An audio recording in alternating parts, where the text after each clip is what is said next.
December 18, 2019, Los Angeles, California. The city was alive with a rhythm of its own, pulsating with the chatter of hurried footsteps, blaring horns, and glowing neon lights. Beneath this vibrant surface, there existed a world most people ignored, a world hidden in the shadows.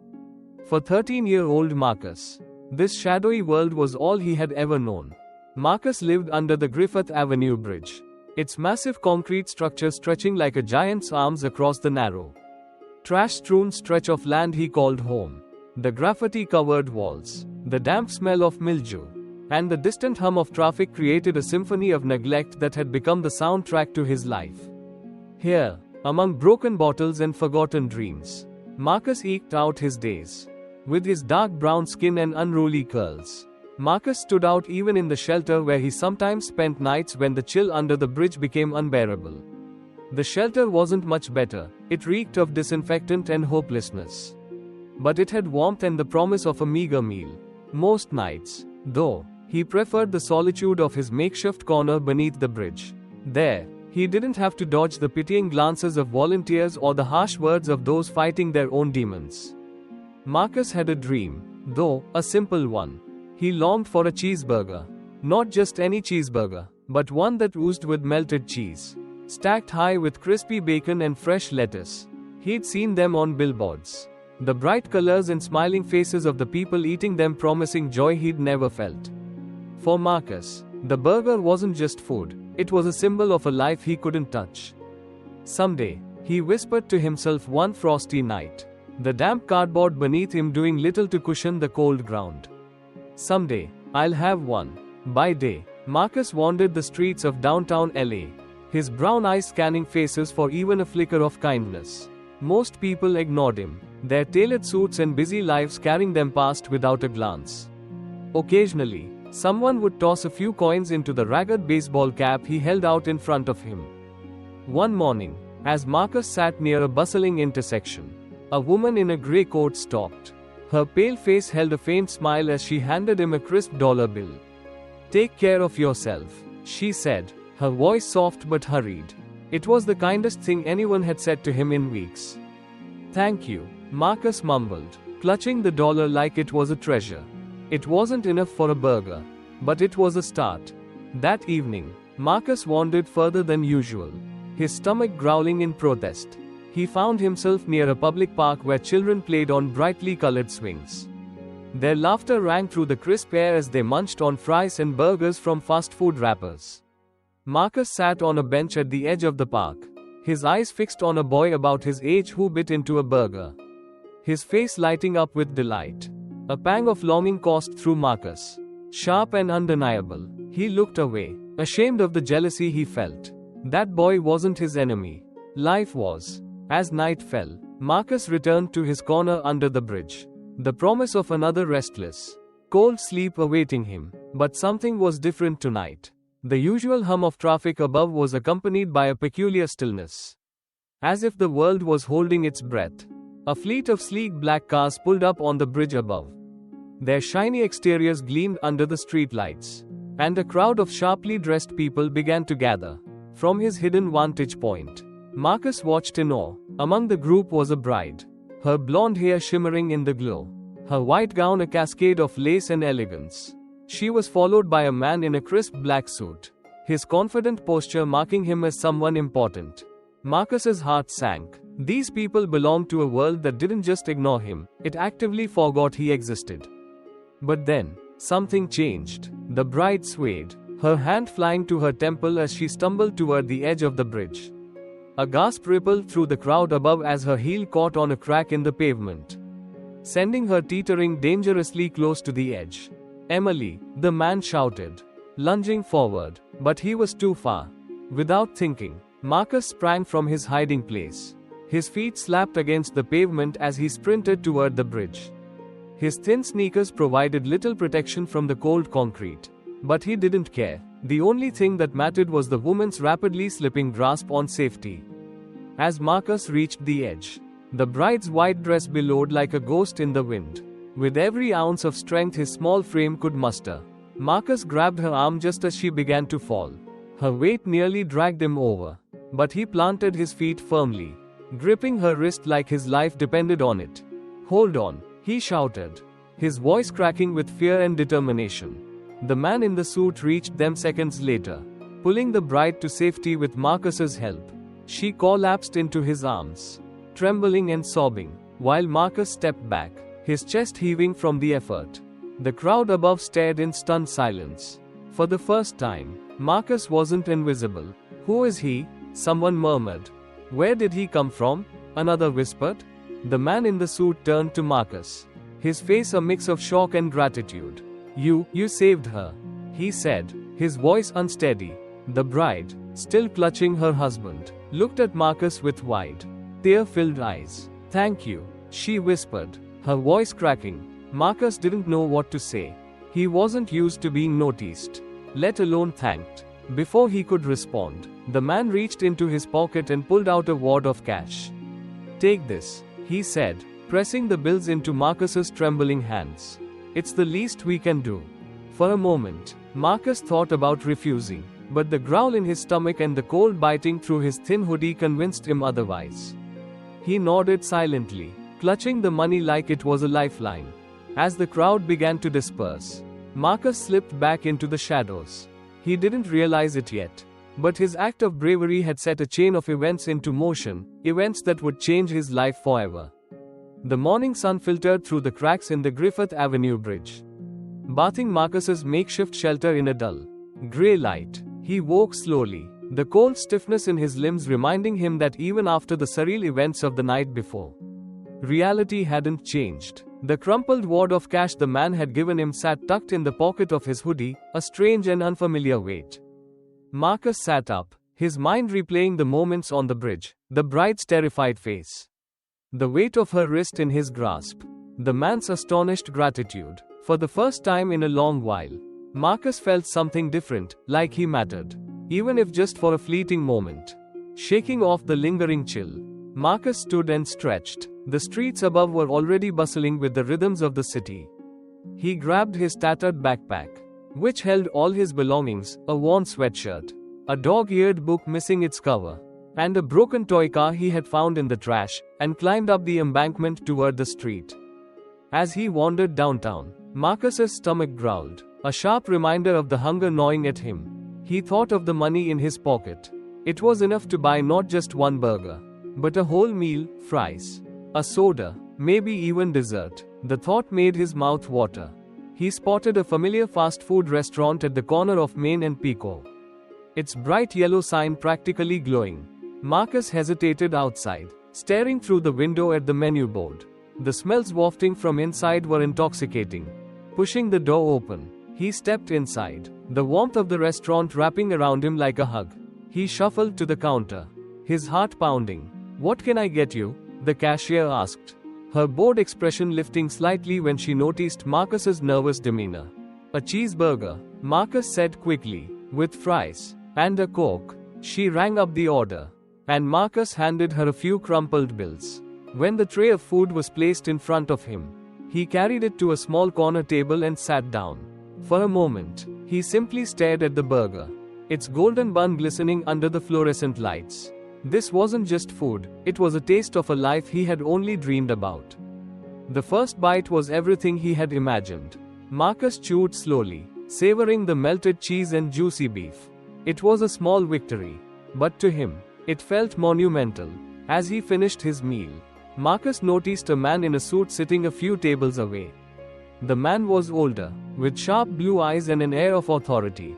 He seemed to be watching Marcus, though he made no move to approach. Marcus tensed, his instincts warning him to leave. He grabbed his backpack and headed for the door, the man's gaze following him all the way out. Later that day, Marcus returned to his usual spot near the intersection, holding his baseball cap out as people hurried past. He wasn't expecting much, he really did, but something felt different. The faces in the crowd seemed familiar, and whispers trailed after him. "That's him," someone said. "The kid from the bridge." Another voice murmured, confused. Marcus looked around. A group of people had gathered a few feet away, holding up their phones. He glanced at one of the screens and froze. There he was, on the bridge, pulling the bride to safety. The video had been uploaded to social media. The caption reading, "Homeless boy saves bride in daring rescue." Marcus's heart raced as the crowd began to close in. Questions flew at him from every direction. Were you scared? How did you do it? What's your name? Overwhelmed, Marcus mumbled a quick, "I gotta go," and darted away, weaving through the crowd until he found an alley to hide in. He sank to the ground, his chest heaving. For years, he had been invisible, blending into the background of the city. Now, suddenly, everyone wanted to know him. That evening, as Marcus returned to his spot under the bridge, a sleek black car rolled to a stop nearby. He froze, his mind flashing back to the man in the suit at the fast food restaurant. The car door opened, and the man stepped out, his sharp blue eyes fixed on Marcus. "Marcus, right?" the man said, his voice calm but authoritative. Marcus took a step back, clutching his backpack. "Who's asking?" The man held up a business card and handed it to him. "Ethan Price, private investigator. I've been looking for you."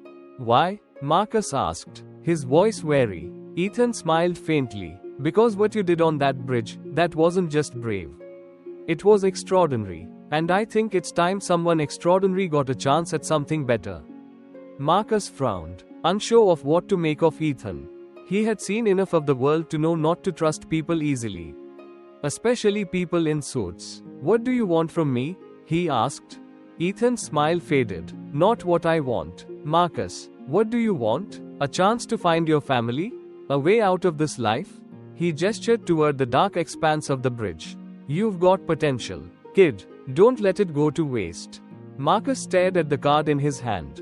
The name and number printed neatly beneath the words, "Ethan Price.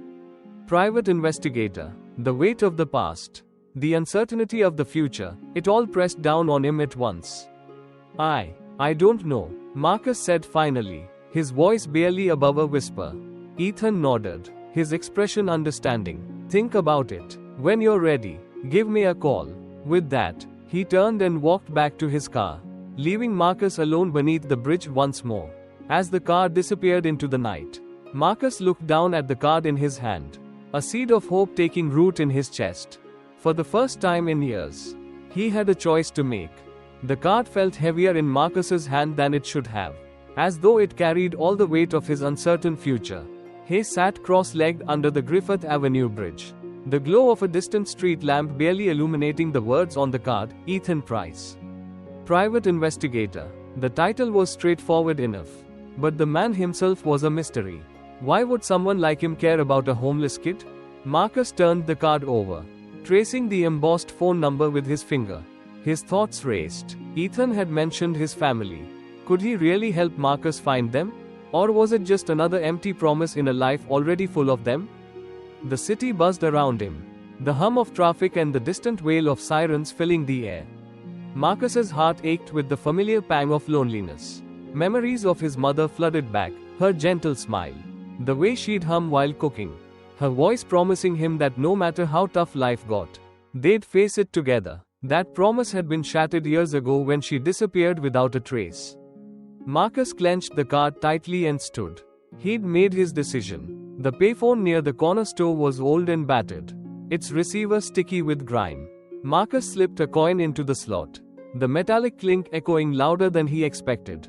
His fingers trembled as he dialed the number. The phone rang twice before a calm, steady voice answered. "Ethan Price. It's Marcus," he said hesitantly. "You gave me your card." There was a pause. Then Ethan's voice softened. "I've been waiting for your call." Marcus frowned. "Why? You don't even know me." "I know more than you think," Ethan replied cryptically. "And I know you've been looking for answers. If you're ready, I can help." Marcus gripped the receiver tighter. "How?" "Meet me tomorrow morning," Ethan said. "There's a coffee shop on Main and 5th, 8 a.m. I'll explain everything." Marcus hesitated. The idea of sitting in a coffee shop, in broad daylight, with a man he barely knew felt surreal. But what choice did he have? "Okay," he said finally. "Good. And Marcus, don't tell anyone about this." "Not yet." The line clicked, and Marcus hung up, the sound of the receiver slamming into place ringing in his ears. He shoved his hands into his hoodie pocket and walked back to the bridge. a mixture of hope and dread swirling in his chest. The next morning, Marcus arrived at the coffee shop just as the sun peeked over the horizon. The small cafe was warm and inviting, its windows fogged up from the heat inside. He pushed the door open cautiously, the smell of fresh coffee and baked goods washing over him. Ethan was already there, sitting at a corner table with a steaming mug in front of him. He waved Marcus over, his expression calm but focused. Marcus hesitated before crossing the room, his sneakers squeaking slightly on the tiled floor. "You made it," Ethan said, gesturing for Marcus to sit. Marcus slid into the seat across from him, his eyes darting around the room. The cafe was quiet, with only a handful of patrons engrossed in their own conversations. Ethan leaned forward, his blue eyes locking onto Marcus's. "First, let me say this, what you did on that bridge was remarkable. Not many people would have risked their lives like that." Marcus shrugged uncomfortably. "I just did what I had to." Ethan smiled faintly. "That's what makes you different. And it's why I want to help you." Marcus crossed his arms. "You said you know about my family. What do you know?" Ethan reached into his briefcase and pulled out a thin file, sliding it across the table. "Your mother, Angela, didn't abandon you, Marcus. She was taken." Marcus's breath caught in his throat. He stared at Ethan, the words echoing in his mind. "Taken? By who?" Ethan opened the file, revealing photos and handwritten notes. "A man named Victor Kane. He's a dangerous figure in the city, a manipulator, a criminal.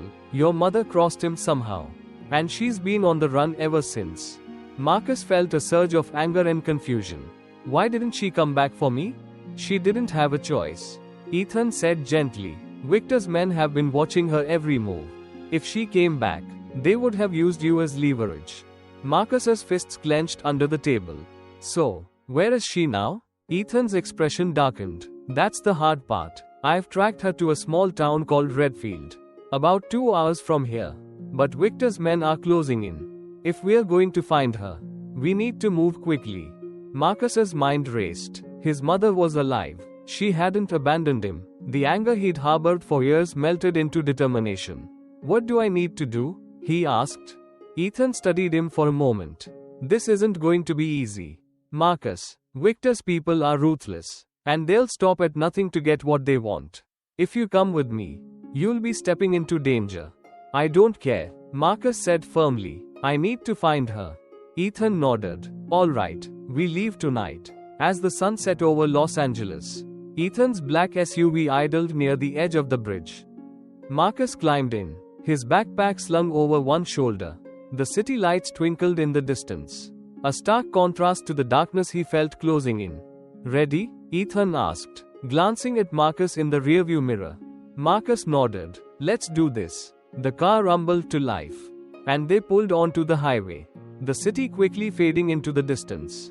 Ethan drove with a steady hand, his eyes flicking between the road ahead and the mirrors. Marcus sat silently in the passenger seat, clutching the file Ethan had given him. "Tell me about Victor," Marcus said finally. Ethan's jaw tightened. "He's smart, ruthless, and well-connected. He controls a network of criminals that spans the state. He's destroyed families, ruined lives, and left a trail of fear in his wake." Marcus swallowed hard. "How do we stop him?" Ethan glanced at him, a flicker of admiration in his eyes. "We don't. We outsmart him." The miles stretched ahead, the road winding through open fields and dense woods. Marcus stared out the window, the weight of what lay ahead pressing down on him. For the first time, he felt like he had a purpose, a chance to fight for something that mattered. As they approached Redfield, the night grew darker, the faint glow of the town's streetlights barely visible in the distance. Marcus took a deep breath, his resolve hardening. Whatever it took, he would find his mother. The small town of Redfield appeared as if it had been frozen in time. Its cracked sidewalks, faded storefronts, and weathered houses seemed untouched by the relentless march of modernity. The SUV rolled through the empty streets, its low rumble the only sound breaking the quiet. Marcus stared out the window, a nervous energy coursing through him. "This place gives me the creeps," Marcus muttered. Ethan, his hands steady on the steering wheel, nodded in agreement. "Small towns like this always seem peaceful, but it's usually just a mask." Keep your guard up. They parked in a secluded spot near the edge of town, the SUV hidden behind a row of overgrown shrubs. Ethan pulled out a folded map and spread it across the dashboard. He pointed to a location circled in red ink, Cedar Lane Farmhouse. That's where Angela was last seen. Ethan explained. It's on the outskirts of town. We'll check it out, but we have to be careful. Victor's men could already be here. Marcus leaned closer, studying the map. What do we do if they are?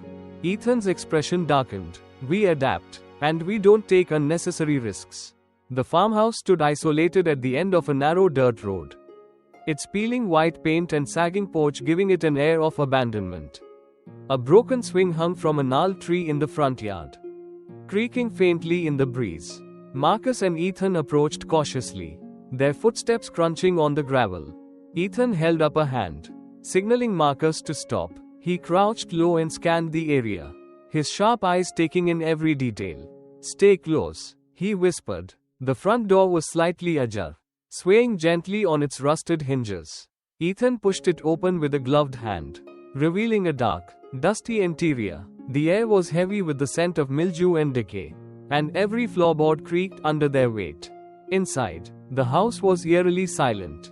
Furniture sat covered in white sheets, their shapes like ghostly figures in the dim light.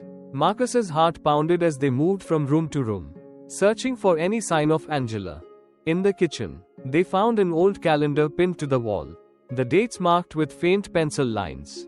Ethan examined it closely. Someone was keeping track of the days, he said. She might have been here longer than we thought. As they searched, Marcus spotted something beneath a loose floorboard in the living room. He knelt and pried it up, revealing a small wooden box. His hands trembled as he opened it, revealing a photograph and a folded piece of paper. The photograph showed Angela, younger and smiling, holding a baby in her arms. Marcus's chest tightened as he stared at her face. It was the first time he'd seen her in years. Ethan unfolded the paper, his brow furrowing as he read it aloud. Marcus, if you find this, it means I had to leave.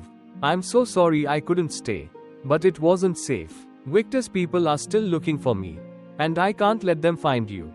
I'll be in Redfield as long as I can. But if I'm gone, don't give up. I love you, Mom. Marcus's hands clenched into fists, the weight of the words crashing down on him. She was here, he said, his voice trembling. She's still running. Ethan placed a steady hand on Marcus's shoulder. This means we're close, but we need to move fast. As they left the farmhouse, the sound of a car engine broke the stillness. Ethan grabbed Marcus and pulled him into the shadows, crouching behind an old wooden fence. A black sedan rolled up the dirt road and stopped in front of the house. Two men stepped out, their figures tall and imposing in the fading light. Marcus's breath hitched as he recognized the distinct, sharp lines of their suits, Victor's men. They're searching for her too, Ethan whispered, his voice low. We need to find out what they know. The men entered the farmhouse, their voices muffled but tense. Ethan motioned for Marcus to stay put as he crept closer, his movements silent and deliberate. Marcus's heart pounded as he watched Ethan disappear into the shadows. Minutes felt like hours as Marcus waited. He kept his eyes locked on the farmhouse, his mind racing with worst-case scenarios. Suddenly, Ethan reappeared, his face grim. They're here to secure the place, Ethan said quietly. They think Angela might come back. Marcus's jaw tightened. So, what do we do? Ethan hesitated, his gaze flicking back to the farmhouse. We can't stay here, but we can use this to our advantage. If they think she'll come back, we can lead them on a false trail. Back in town, Ethan led Marcus to a diner on the main street. The neon sign buzzed faintly as they slipped into a booth near the back. Ethan pulled out a small notebook and began scribbling notes. We need to figure out where Angela went after she left the farmhouse, Ethan said, his tone focused. Redfield isn't a big town. Someone here must know something. Marcus scanned the diner, his eyes lingering on the locals. Most were older, their faces lined with years of hard work. He wondered if any of them had crossed paths with his mother. A waitress approached their table, her smile warm but tired. What can I get you to? Ethan ordered coffee, but Marcus barely heard her. His attention was drawn to a man sitting at the counter. He was speaking in hushed tones to another man, his voice too low to hear. But the way his eyes darted nervously around the room set off alarm bells in Marcus's mind. "Ethan," Marcus whispered, nodding toward the man. "That guy looks suspicious." Ethan followed Marcus's gaze, his eyes narrowing. "Good catch. Stay here." Ethan approached the counter casually, sliding onto a stool a few seats away from the man. Marcus watched as Ethan struck up a conversation, his demeanor calm and unassuming. The man responded hesitantly at first, but soon, Marcus saw him lean closer, his body language shifting. After a few minutes, Ethan returned to the booth, his expression unreadable. "What did he say?" Marcus asked anxiously. "He mentioned a cabin," Ethan said, "up in the hills, just outside of town. Said it's a place where people sometimes hide out. It's a long shot, but it's the only lead we've got." As they drove toward the hills, the streets of Redfield gave way to narrow dirt paths and dense woods. The cabin came into view, its silhouette barely visible in the moonlight. Ethan parked the SUV a short distance away, and they approached on foot. The cabin was dark, its windows boarded up. Ethan motioned for Marcus to stay low as they crept closer. A faint sound came from inside, a voice, muffled but unmistakably human. Ethan placed a hand on Marcus's shoulder. "Stay here," he whispered. "I'll check it out." Marcus nodded, his heart racing as Ethan slipped toward the cabin. He crouched behind a tree, every nerve on edge. Minutes passed in agonizing silence before Ethan reappeared, his expression urgent. "She's in there," Ethan said, his voice low. "But we're not alone." Marcus's eyes widened. "Victor's men?" Ethan nodded grimly. "And they're waiting for us." The air around the cabin was thick with tension. Marcus crouched behind a gnarled tree, his heart pounding like a drumbeat in his chest. Ethan knelt beside him, his sharp eyes fixed on the dimly lit windows of the cabin. Inside, the faint silhouette of a woman moved cautiously, a figure Marcus instinctively knew was his mother. "They're in there too," Ethan murmured. "At least two of Victor's men. They're waiting for her to make a move." Marcus's fists clenched. The sight of his mother, so close yet so vulnerable, filled him with equal parts hope and fury. "We have to get her out of there," he said through gritted teeth. Ethan's gaze shifted to Marcus, his voice calm but firm. "We will, but we have to be smart. If we rush in, they'll use her against us, or worse." Marcus swallowed hard, his chest tightening. "What's the plan?" Ethan pulled a small flashlight from his jacket and twisted the lens, dimming its beam. "We create a distraction to draw them out. Once they're outside, I'll deal with them, and you go in and get your mom. Understand?" Marcus hesitated, the weight of the situation sinking in. "What if they don't leave?" "They will," Ethan said with quiet certainty. "Stay low and move quickly. Don't engage unless you have to." Marcus nodded, gripping the straps of his backpack for comfort. His entire life had been leading to this moment, and he wasn't about to back down now. Ethan moved swiftly, circling to the side of the cabin where a stack of firewood leaned against the wall. He grabbed a few logs and piled them near a window, then pulled out a small lighter from his pocket. With careful precision, he ignited the wood, the flames licking upward and casting an orange glow on the cabin's weathered exterior. The smell of smoke quickly filled the air, and a man's voice barked from inside. "What the hell's that?" Moments later, the door swung open, and two men stepped out, their hands hovering near the weapons holstered at their sides. They scanned the area, their eyes narrowing as they spotted the fire. "Stay sharp," one of them said. "She might have slipped out." Ethan waited until they were fully outside, then stepped from the shadows. "Looking for me?" he called, his voice steady but loud enough to carry. The men turned instantly, drawing their weapons. Ethan was already moving, darting into the darkness and forcing them to follow. Marcus watched in awe as Ethan disappeared into the trees, the men hot on his heels. Now was his chance. Marcus crept to the cabin's front door, his breath shallow and his movements silent. Inside, the air was thick with the scent of smoke and the faint metallic tang of fear. He stepped cautiously over the threshold, his eyes scanning the room.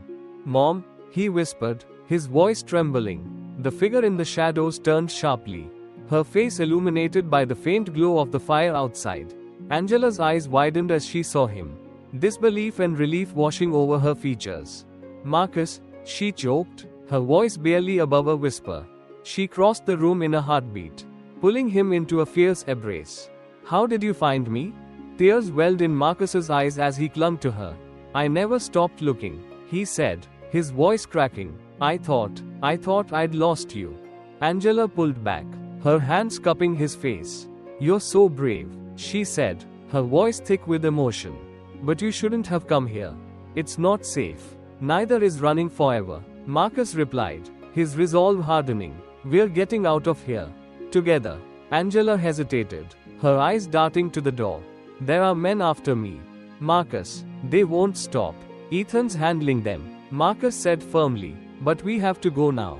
Angela nodded, her grip tightening on his arm. All right, let's go. The two of them slipped out the back door, Angela leading the way through the overgrown brush behind the cabin. The faint sounds of scuffling and shouts carried through the night. But Marcus forced himself to stay focused. They moved quickly, the cold night air biting at their skin. As they reached the edge of the woods, a dark figure emerged in front of them. Marcus froze, his heart plummeting. One of Victor's men stood there, his gun raised and his expression cold. Where do you think you're going? The man growled, his voice low and threatening.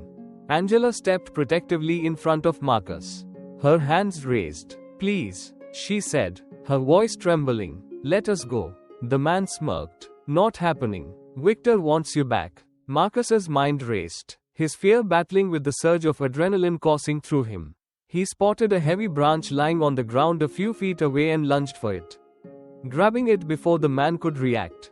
Marcus, no, Angela shouted. With all his strength, Marcus swung the branch, striking the man's arm and causing him to drop the gun. Angela didn't hesitate. She grabbed Marcus's hand, and together they sprinted into the trees. They ran until their lungs burned and their legs felt like lead.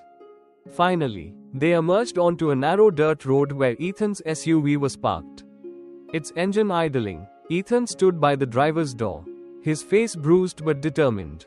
Get in, he barked, opening the back door. Marcus and Angela scrambled inside, and Ethan jumped into the driver's seat. The SUV roared to life, the tires kicking up gravel as they sped away. Are you okay? Ethan asked, glancing at Angela in the rearview mirror. She nodded, still catching her breath. Thanks to you too. Marcus sat beside her, his heart finally beginning to slow. We're safe now, right? Ethan's jaw tightened. Safe for now. But Victor won't stop. Not until he gets what he wants. Angela's expression darkened. Then we'll have to stop him first. As the SUV disappeared into the night, Marcus felt a strange mix of emotions, relief, fear, and a newfound sense of purpose. He had found his mother. But the fight was far from over. Together, they would face whatever came next. And for the first time in years, Marcus felt ready. The shadows of their past were still there, but they no longer defined them. Now, they had a future to fight for.